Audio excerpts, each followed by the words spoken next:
Hey everybody, this is Dr. Willie Jolley. And this is Dee Jolley. And we're here with Happily Married Mondays with the Jolleys. We've got our very special guest tonight. Yes. We want to tell you about, but before we tell you about them, we want to make sure that some people might not know, who the Jolleys are. What's this all about? Well, we're the authors of the book Make Love, Make Money, and Make It Last. And it's now on Amazon as well as on jollymarriage.com. We're in the second printing. Second printing. That means this book is moving. Yes. And we've got now an audio version that is recorded by the author, 7 discs, as well as a live seminar version and a workbook. So we are trying to save 1 million marriages, enhance 1 million marriages. We've been married for 34 years, been together 38, 39 years. Yes. Haven't had an argument in over 30 years.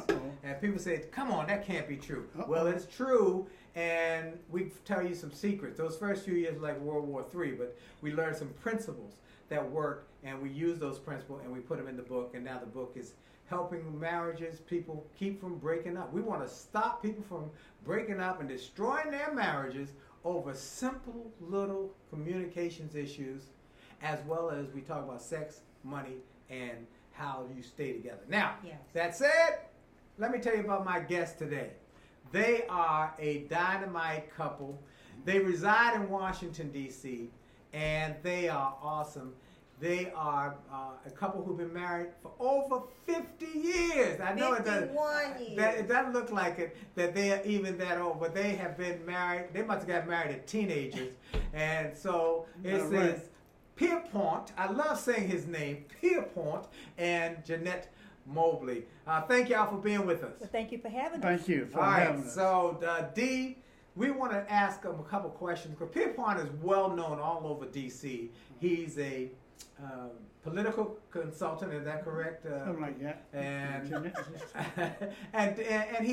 he's a fun guy. That's what he is. Yes, he is. He's a fun guy, always upbeat, always got a smile on his face, and we just always have been friends, and every time we see each other, give each other a big hug. So I saw him recently. I said, I gotta interview the two of you for our marriage broadcast, and let us know when we can come by and do it at your home. So here's the question. All right, so here's the question. Go ahead. First question is, Yes. can you tell us in like a minute or so a little bit about you guys in terms of just your background? You first, honey? Well, I started my career with AT&T Oh. and went to divestiture, moved with Bell Atlantic. I think that's when I met Willie. Uh-huh.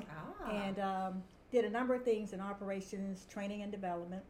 And That's my background. Yeah, and I ended up my career in human resources. And I took a buyout in '91. I didn't have the age or the years. So 91? 91, believe it or not. Ooh. I didn't have the age or the years. And so I started a consulting firm, because I'm a personal career coach as well. And then when Pierpont came out of the federal government, his background is civil rights law, we came together and formed the JPM Group, which is a human resources training and development consulting firm. Okay. That's And so we've been excellent. doing that since 1994. We are very staunch in the church. I grew up in the church. Pierpont grew up in the church. Our children grew up in the church. And so church and God is very important to us. How many in our kids lives. do you have? We have 2. We have a son and a daughter. Grandkids? Yes, our son and his wife live in Maryland, and we have 2 granddaughters. They're both in college, and the oldest one just celebrated her 21st birthday. Oh, All right. congratulations. And our daughter lives in Washington. She works for D.C. government, and she doesn't have any children. Okay. Oh. She's single. And Pierpont, Okay, yeah, I met this, my background is Pierpont. It's hard to find an African American with a name like that, but my understanding is the way the story goes that I was born in Freedman's Hospital, and my mother and father were there, and they had trouble naming me, and a white nurse said, he came out with a smile on his face. Aw. So, he reminds me of somebody that's going to have a lot of money. So why can't he, would you mind calling him Pierpont? So Mama said, what? And my father literally said, I like it. So that's how we hooked up on this Pierpont and Mobley. But the bottom line is they added something, Morgan, in there, and that was J.P. Morgan. My name is Pierpont Morgan Mobley. Wow. Okay, and oftentimes when our background, like Jeanette said, we're in human resources, and we used to do a lot of training. We've trained thousands people, and oftentimes I put my name up, Pierpont, when we start off the training, and 85% of all Caucasians knew what's my middle initial. And African Americans trying to figure out, who is this guy? What is I never heard no Pierpont. That's because they banked at J. Pierpont Morgan, right? Bank. So JP was for Pierpont. You got it. Wow. Pierpont Morgan. And so, generally speaking, Caucasians would ask the question, we know the first name, what's your middle initial? And I said, it had nothing to do with me. And they would say, yes, it does. We need to know it. I said, well, why is that? And I put an M, and they said Morgan. So which means, I always took that to mean that if we had to pass a test, and my name was on the test, only 10% of African Americans would know anything about J.P. Morgan. Right. But 80% of Caucasians would know. So something's wrong with that, but we use that. I use it a lot. And really, we've been training for 45 years. And it has served as a reckoning on a lot of people realizing that the name of people are very important on how they judge you. How'd y'all meet each other? You tell the story, because I don't want. You're gonna tell it. I won't have to have a problem. You're gonna fix it up. Yeah, I have to straighten it out. He's gonna fix it up. But we met at a party in Southeast Washington, and I always said it was meant to be because I was with my girlfriend and another guy from my hometown, and we were supposed to be going to a party up in Northwest. And we got word that party had been canceled, and so somebody in the party says, well, hey, there's a party over in Southeast. That was the day when you would just show up at a party, right? So we went we caught a cab, went to Southeast, and Pierpont and his friend, they were there, and Pierpont was standing across the room. He kept eyeing me and everything. He finally came over and asked me to dance. I told him I didn't dance, and he said, oh, yes, you do. And so we got out there and we danced, and when the party was over and he found out that we had caught a cab, him and his friend offered to ride us, me and my roommate, home. So when we got to our apartment, I said, well, you want to come in for coffee? And they said yes, and so they came in, and we sat and we chit-chatted and everything, and didn't think any more about it. He went about his way. Oh, no, wait a minute. Hold up. Now, wait a minute. So while we were there, this is the strange part. While we were there, after drinking the coffee, I looked up and my wife had changed her pants. And it appeared to me that she put on white pants. Now, being a Washingtonian, being very honest, she told me she couldn't dance. I like that. That's the first thing. And when she got on the floor, she really couldn't dance. So the problem was, how am I going to deal with this sister, a Washingtonian, dealing with a lady that don't know how to dance? What is this about? So as a result of that, I got very interested in her because I realized that she wasn't one of these Washingtonian females, which not bad, but the culture was different. So last but not least, by her changing her pants, it resonated in my mind and said, well, she is a sharp young sister, and she has a hell of a curve on her. Yeah. So I said, good God. So she tells me 20 years later, I didn't have no pants. It wasn't my pants. But that's a dispute. We've had an argument about this for years because he said I put on white pants, and I said, no, they were navy blue. I just changed up for my party wear, right? But anyway, nevertheless, he pursued me, and he called me 2 or 3 times, and I said no. I pursued you. And yes, and then finally one Saturday night I was home. I wasn't doing anything, and he called, and so we went out together, listened to some jazz, which I was not into jazz at that time. I love jazz now. And so all the rest is history. We just kept dating, and we... How long before you got married? 2.5 years. She gave me what do you call it? What'd you give me? I didn't give you an ultimatum. Well, maybe it wasn't an ultimatum. It was I didn't give him an It was a ultimatum. strong thing. No, I just It was kind of strong. Come on, sister. You got After your what children. you gonna after what you gonna do? You're off the pot. After a couple of years, I said, you know what? You know, we've been seeing each other all the time and all. You know, maybe we need to switch up a little bit. You know, give each other a little bit more freedom. And he said, okay, I agree with that. And so I went away for the weekend, and when I got back, he called me. He says, I've been calling you all weekend. Where did you go? And I said, well, I went away. Well, you didn't tell me you were going away, but we have this understanding now, right? So, needless to say, 6 months later, I had a ring on my finger. So, in other words, she said, you got to put a ring on it, and you got to move forward or basically piss or get off the pot. Hello. Beyonce had it right. That's it. She put a little pressure on me, and I had to check her out, and she seemed to be a real nice person, but she wasn't from D.C. And it was back in those days. There's something about the culture is different. She's from a Uniontown. Where are you from, by the way? Uniontown, Pennsylvania. Uniontown, that's a little steel city, isn't it? Yeah. Steel mines, coal mining, steel mill, right out 50 miles southwest of Pittsburgh. Pittsburgh, right near Pittsburgh. Yeah, she was up there, and I mean, I thought she was maybe graduate school, because I was going to school at the time, and I found that she's smart as a whip, and she didn't bring that culture that I was used to right here in D.C. And so that's what really attracted me to her, because every time I'd ask her a question, she always had a smart answer. You know, I want to, that made me say, one of the things I was thinking about just the other day, what attracted me to Dee was she was smart.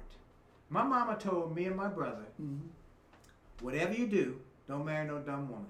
That's right. All right, said you marry somebody who's smart or smarter than you. That's right. And you'll have a better life. That's right. And my brother married an attorney, and I married her. And so you were right.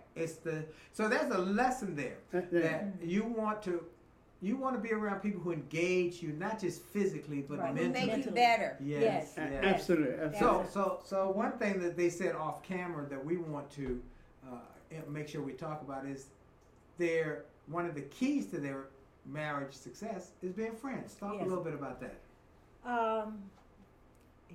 We are best friends. We support each other. You know, when you have a friend won't always tell you what you want to hear. They tell you what you need to hear. Yes. And we've done that for each other. Do we get mad with each other? Yeah, we get mad with each other. But being friends, we never disrespect each other. You know, we don't call each other out of their names and slam doors. I think we need to go back to that. And fly out of the house. And so when you disagree, you're not disrespectful. That's right. right. Absolutely. That's good. Absolutely. You know, and just to add something to that, it is something that I had. I was very fortunate to have a father that came from the South, Saluda, South Carolina, and mother from Saluda, South Carolina. They had 7th grade educations. But one thing my father used to tell me, he said, Pap, and that's a nickname, he said, whenever you get married, don't go to bed angry. So which meant that he always encouraged us to not always he was kind of a mediation. Even though he worked in Super Sand Grab and he was a construction worker. And the bottom line is, my mother would say a couple of words. He said, "Yes, old lady," and he'd just walk away. Yes, whatever you say, old lady, and he'd walk away. And then he'd do like this. "I got her," So we would just look at, "Yeah, Dad, you got her." So you know, that was it. I would say that I'm really blessed to have Pierpont as a husband, because early on in our marriage, and he taking that lesson from his parents, when we first got married, would have arguments. I remember the time when I was so mad at him, I said, I'm going to go sleep in the other bedroom. And he was man enough. He said, we're not going to have that in our marriage. We're not going to have that. And that made me respect him even more. And so we have never slept outside of our beds other than when we're, travel or something, but never. So. You know, it's a big point for everybody listening. We want you to realize there's some keys and some pearls they're dropping. I hope you're getting them. One is that they respect each other. You gotta respect each other, even if you disagree. Don't right. call each other out of your name. Don't be cussing and fussing when you don't need to. You can disagree, but don't have to be disagreeable. Second thing is they said is don't go to bed mad. Now if you follow us regularly, we have had at least 99.2% say the same thing who've been married over 40 years. The Mitchells said that, been married 60 years. The Clarks have said that. So many have said, don't go to bed mad. Fix it before you go to bed. Right. Apologize if need be, but don't go to bed mad. Because then you start to take today's problems into tomorrow. Right, yes. Right. And also being friends. Yeah. They like each other. We genuinely. We like doing the same things. We like traveling. We like movies. So.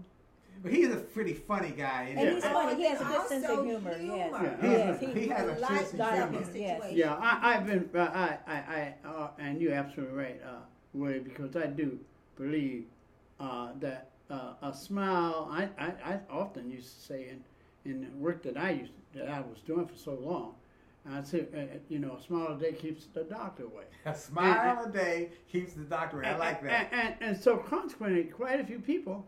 And especially in this human rights and civil rights stuff, when you start telling somebody, well, it ain't that bad, it's not that bad, smile a little bit, would you? Just hold on. But you're walking, you still can talk. And oftentimes, a lot of advantages I had in my being successful in my work environment was principally because I always had a jovial attitude, an attitude to say, okay, if you think that's bad, let me tell you what happened to the case I had last week. And so I would often use that as a connection or nexus so that people can understand that maybe it really is not that bad. And so I also say that it's also because of our relationship at home, because we try not to let our children see this negativism.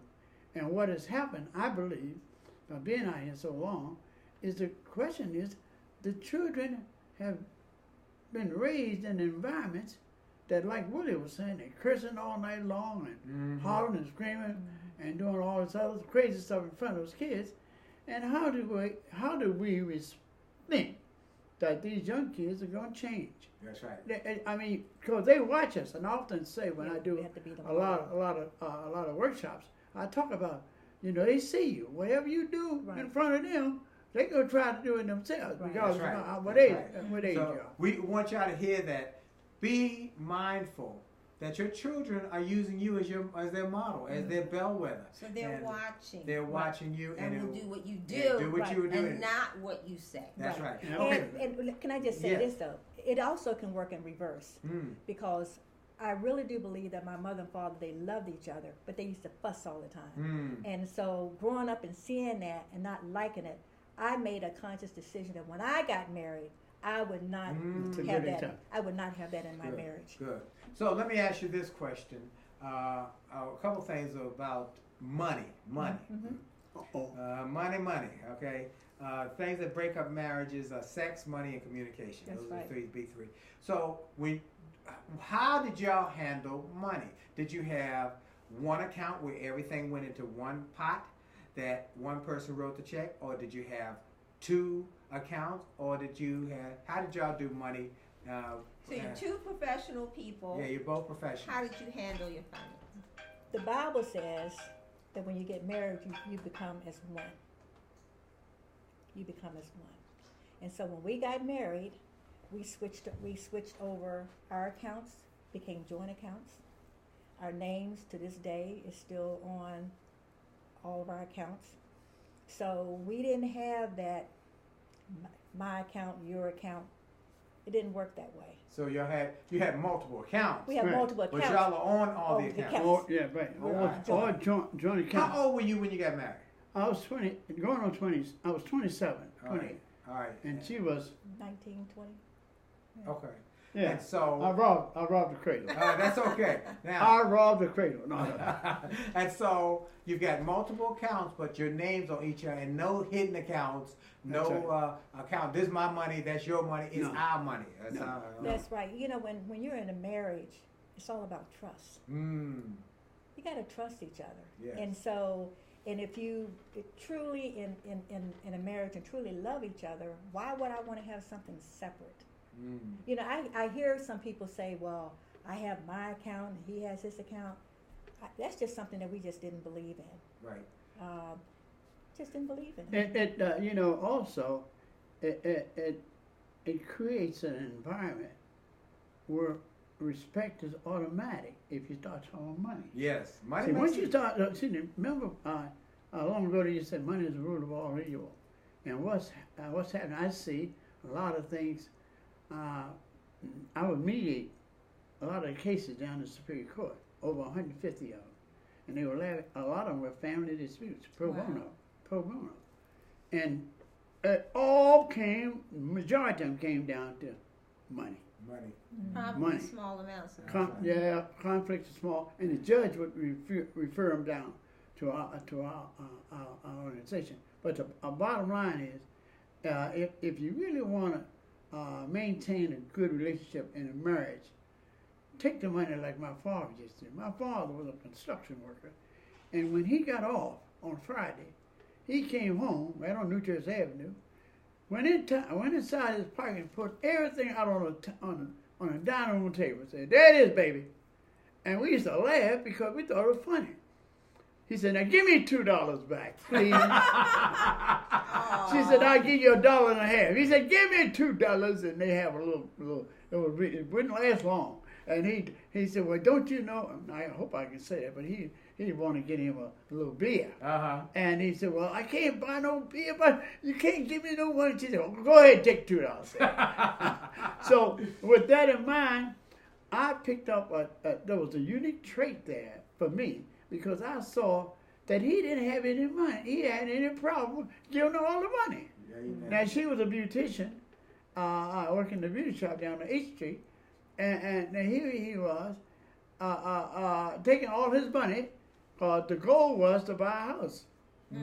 Right. And Southern people, I think things have changed, but Southerners 50 years ago, their whole objective was to buy a house, get something in their hand. Right. So my folks were sharecroppers. So when they scooted out of Saluda, South Carolina, my mother said the first thing came in their mind and said, "Honey, we're gonna get us a house. We're gonna buy a house." So for 12 years they saved every dime. Wow. And so therefore, Jeanette and I picked up the same trait. Right. Because we started saving as soon as we got married. It wasn't no time before we always bought this house. Right. Wow, what a great story. Now, challenges. All What are the biggest challenges you've had to deal with over the years? And how did you get through them?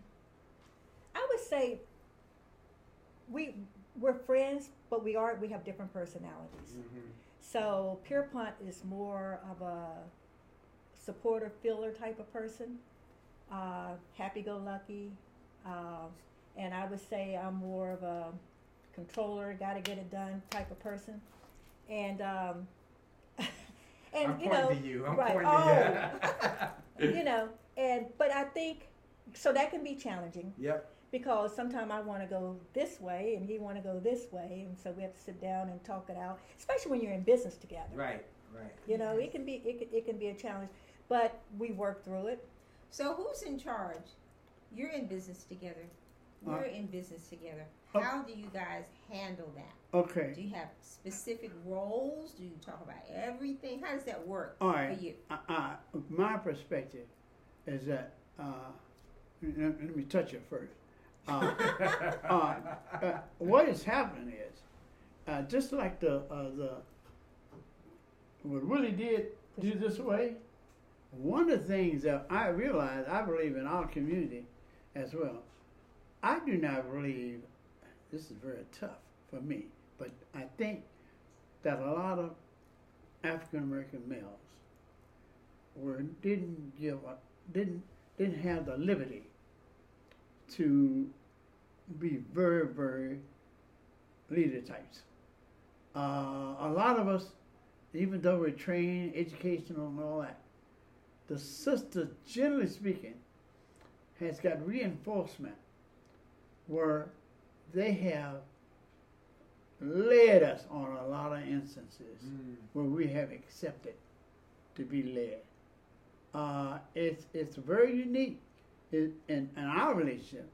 Is that I may want to do it this way in our business, and she said, "Well, honey, I think we ought to do it this way." And then I would do half of it. Then I'll see her doing a little bit of it also, and I said, "Well, maybe I like your idea." And in the back of my mind, I'm saying, "Well, you know what? She did it again." Well, this is an example of, as I always said, one of the people we wrote about in the book, the guy said, "Let me tell you, when I got married, I told my wife I would make all the major decisions. She'd make all the minor decisions. We've been married for 63 years. Isn't it amazing that I never had a major decision come up?" Oh, that's a good one. That's a good one. So as let's see how we look in time. Well, we only got a couple more minutes. So last couple of questions are that you have another one on your phone. Mm-hmm. Okay, go ahead. Oh, which one? I know you had one before I get my last question. Before you get your last question? Yeah. Let's see, what was that? One I had was, what advice would you give to young couples? What did you tell your son when he got married? What was the advice y'all gave? Best piece of marriage advice you would give? First of all, always tell them, make sure that God is at the head. Okay, so for those who come to our programs, chapter number 2, make God an equal part of your marriage, is a triangle. He's at the top. They didn't know that. They haven't read the book yet. And I tell them, I said, I know you may not go to church every Sunday. I get that, but you got to have that spiritual connection. You got to bring that into your marriage. Communications, you got to communicate. Like I said, don't be mad and don't hold grudges and bring up stuff that happened 5-10 years ago, and that doesn't work. Muckraking in book chapter number 5 on communication. Don't muckrake and don't hold stuff. That's right. And I told my son and my daughter-in-law, who's like a daughter to us, every day when you wake up, you should ask yourself, what is it that I can do today that will make my spouse happy? I like that's that. Great. That is. And if you wake up every day with that attitude, and then you both wake up with that attitude, then you're all going to be bumping into each other, trying to make each other happy. That one's a great one. That one is worth the interview, folks. That one. Pierpont. From my perspective, just to amplify what you just said, one of the things I thought about is have some humility. Respect is one thing, but the common ground would be is that I want to make sure I don't do anything that will be adverse to our relationship.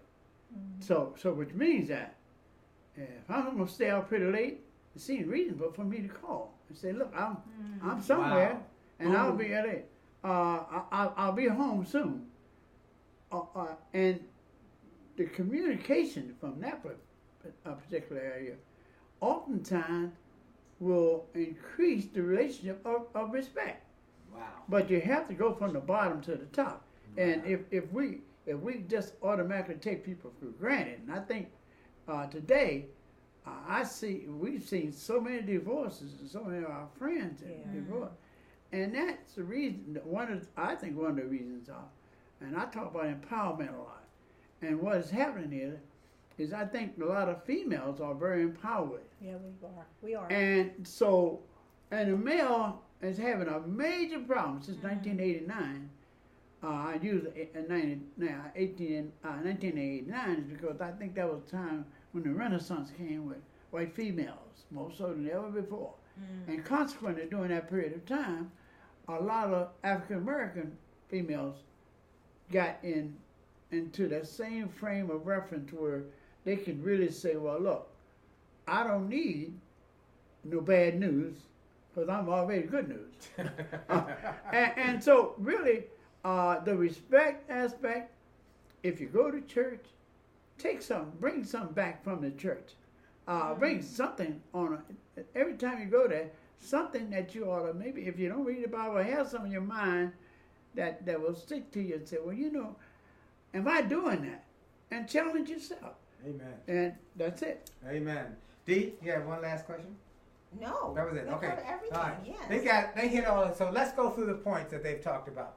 In chapter, let me read for those who might not know the book, and they have not read the book. So see, this we will. Yeah, we're gonna read. This is your copy.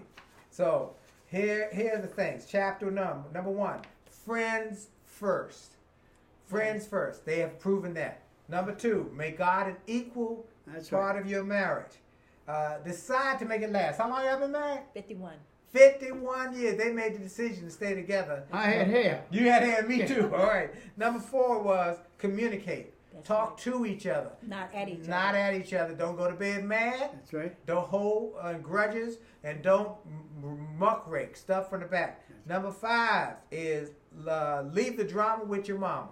All right. All right. Like so your mama and daddy, when y'all became one, y'all became one, and they weren't part. And they use some of the principles that his parents had taught him. That's right. The humor thing I like. That's right. Agree about disagreeing. You just heard us say we don't always agree. We're in business together, but we talk through it. We work through it. We respect through it. Mm-hmm. Number 7, how do you handle stalemate?